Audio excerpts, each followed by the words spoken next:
جو شریعت کا پیروکار نہیں، شریعت کے راستے سے ہٹ جائے اور دعویٰ کرے طریقت کا، ایسا بندہ ولی نہیں ہو سکتا، کیونکہ ولایت ملتی ہے تو وہ ہمیشہ شریعت کی پابندی کر کے، اس پر چل کر، اس پر عمل کر کے ملا کرتی ہے، شریعت کو چھوڑ کر کبھی کسی کو ولایت نہیں ملتی۔ اسی واسطے عارف رومی رحمت اللہ تعالی علیہ فرماتے ہیں، اے بسا ابلیس آدم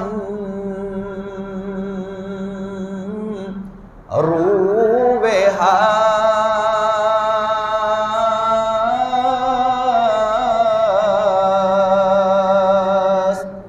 پس بہر دستے نباید داد دست۔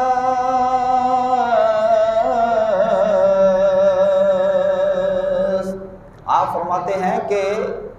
انسانی روح کے اندر بہت سارے ابلیس جو ہیں وہ آج کل معاشرے کے اندر چلتے پھرتے نظر آتے ہیں۔ اس واسطے بندہ جب کسی کے ہاتھ کے اندر ہاتھ دینے لگے تو وہ ذرا سوچ سمجھ کر کسی کے ہاتھ میں ہاتھ دے، کہیں ایسا نہ ہو کہ وہ کسی تارک شریعت ابلیس کے ہاتھ کے اندر ہاتھ دے دے، جس طرح وہ خود گمراہ ہے وہ اس کو بھی گمراہ کر کے تباہ و برباد کر کے نہ رکھ دے۔ اور جو اللہ تعالیٰ کا ولی ہو ان کے بارے میں عارف رومی فرماتے ہیں، سرما کن در چشم خاک اولیاء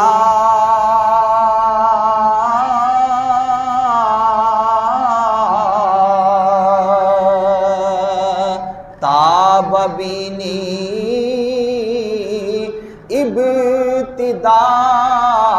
تا انتہا۔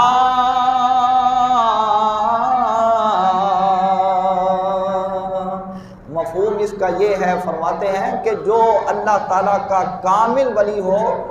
ان کے در کی مٹی کو لے کر بندے اپنی آنکھ کے اندر سرما بنا کر لگا لے تو اس سے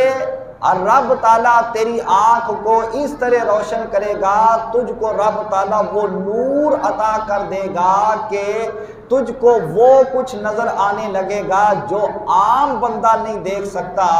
تو جن اولیاء کرام کے در کی مٹی لے کر بندہ بطور سرما اپنی آنکھ کے اندر لگا لے تو وہ بندہ نظر کا اتنا تیز ہو جائے کہ اس کو وہ کچھ دکھائی دینے لگے جو عام بندے کو دکھائی نہیں دیتا۔ تو جن اولیاء کے در کی مٹی وہ بندے کو اتنا کمال والا بنا دیتی ہے، وہ اولیاء کرام جو ہیں کہ جن کے در کی مٹی کے اندر رب تعالیٰ نے اتنی برکت رکھ دی، ان اولیاء کا اپنا مقام و مرتبہ کیا ہوگا۔